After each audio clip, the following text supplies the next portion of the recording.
Hi, folks. Welcome to episode 37 of Finding Your Hidden Superpower Autism, Asperger's, and those of us who are neurodiverse. Today, I want to go in depth on what I talked about the other day, which is about visual thinking in the mind of a person with autism. This article is a first-hand account of how this person experiences um, their thought processes and the way they see the world. So I'll get down to the brass tacks. The author says, my mind works similar to an internet search engine to locate photos. All my thoughts are in photorealistic pictures which flash up on the computer screen of my imagination. Words just narrate the picture. When I design livestock facilities, I can test the equipment in my imagination similar to a virtual reality computer program. I did not know that this was a special skill until I started interviewing other people about how they think. I was surprised to discover that non autistic equipment designers could not do full motion test runs of their equipment in their minds. My mind is associative and does not think in a linear manner. If you say the word butterfly, the first thing I see is pictures of butterflies in my childhood backyard. The next image is a metal decorative butterflies that people decorate outside their houses. And the third is some butterflies painted on a piece of plywood when I was in graduate school.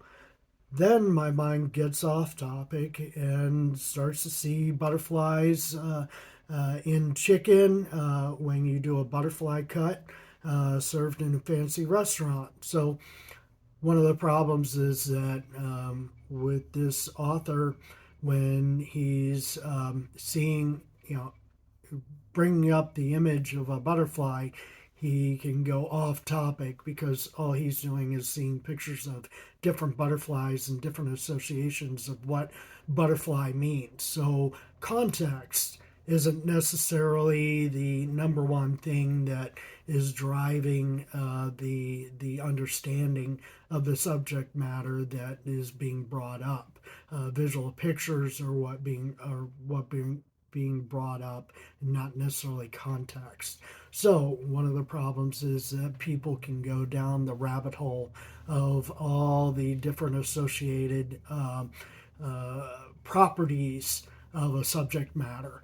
And so the task, a lot of people, including myself, is to stay on topic, don't go down the rabbit hole because I have an easy time going down the rabbit hole. And to me, it's interesting, but then I will lose the people that I'm talking to. So, what he talks about is piecing things together. So, all of my thinking is bottom up instead of top down. I find lots of little details to put them together to form concepts and theories. During the last 5 years, I've successfully used this method to fix many of my health problems. Um, my mind works the opposite way. Um, I put little pieces of data together to form a new theory. I read lots of journal papers and have little pieces of information, put them together to complete a jigsaw puzzle. Imagine if you have 1,000 piece jigsaw puzzle in a paper bag with no idea what the picture is on the box. When you start to put the puzzle together, you will be able to see what the picture is approximately 1/3 to 1/4 of the way complete. When I solve a problem, it is not top down theory driven. Instead, I look at how all the pieces fit together to form the picture. When I was in college, I called this basic finding the basic principle. On everything in life, I was overwhelmed with the massive details, and I realized that I had to group things together in order to find unifying principles for masses of data. So, what can happen is if you're seeing all these pictures of all these tiny little pieces of data and you're not able to find the context, of course, you're going to be overwhelmed. And whereas somebody thinking linearly, hierarchically, and from top down, they will understand the theory first because that's the way they've learned the subject matter. And so when not necessarily we've learned the theory, we've made up our own theory based on the pieces of the puzzle that we've been able to put together. That's happened in my life with just about every subject matter. I recently just went back to school within the last 5 years to get a degree, and it was very difficult at first because all of the teachers were teaching theory first and application second, and sometimes never application, just theory. And it very much frustrated me because what I want to know is I got a problem, how can I find a solution? And a lot of people are like, no, we have the solution here. This is how you apply it to the problem, and then this is how you fix the problem. Well, sometimes that may work and sometimes it may not. With new problems that are popping up left and right in life, a lot of times we don't even know what we don't know, and we don't, and the theory that's established may not even work. So he talks about the finding a unifying principle in scientific literature. So he was talking about that he started losing his hearing, and what he found is because scientific literature looks at things as the theory first and from top down. A lot of the problems that are coexisting problems are looked at by specialists, and specialists only have one piece of the puzzle, whereas you need to go throughout and find other specialists in order to find other pieces of the puzzle. And so he had to work bottom up because he had a problem and he wanted to find a solution, whereas people thought they had solutions to their problems and they were applying the solutions to the problem. Sometimes that works, sometimes it doesn't. And so he had to use many different sources in order to figure out what he could do with how he could fix his hearing. So it talks about filling up the internet in my mind. The method of bottom up thinking really works well for me in a problem solving where a basic principle has to be determined from masses of conflicting data.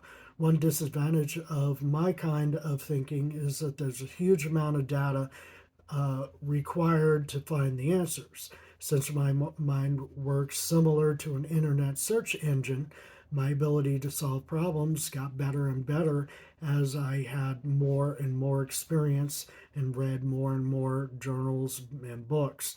This provides lots of images in my memory for the search engine in my mind to search. Many people have told me my talks have improved between the ages of 40 and 60. My ability to think is less rigid, keeps getting better to fill up the internet of my mind with more and more information.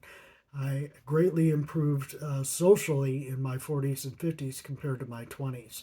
This was due to having more experiences in my memory that provided guidance on how to behave. So don't give up.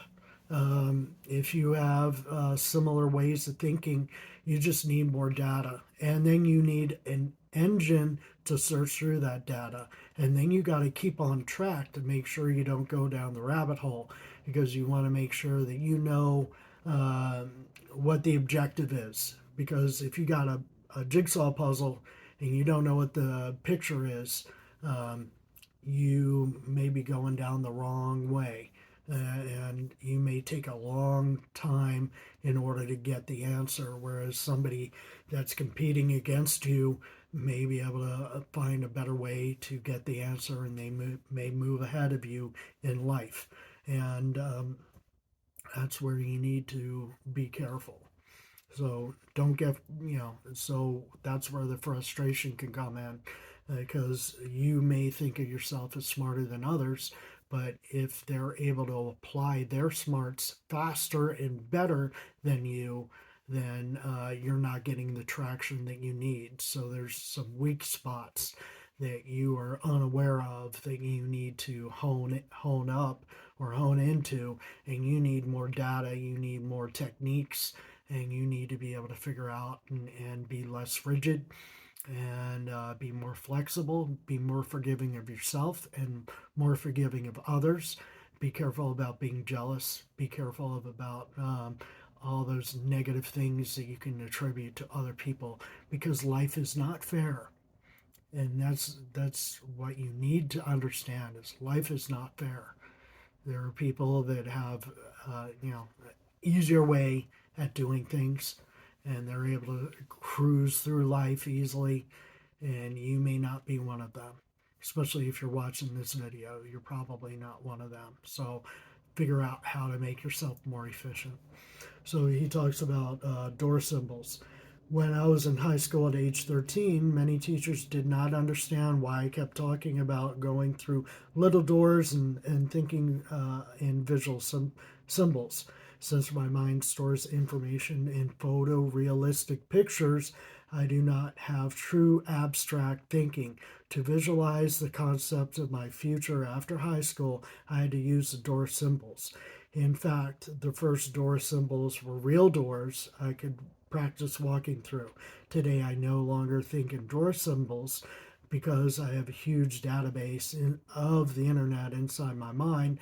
Instead of visualizing doors, I visualize either past experiences or events I have read about. So you have to figure out how to categorize. Um, so my ability to provide well thought out answer has greatly improved with age because I have traveled more. I have more.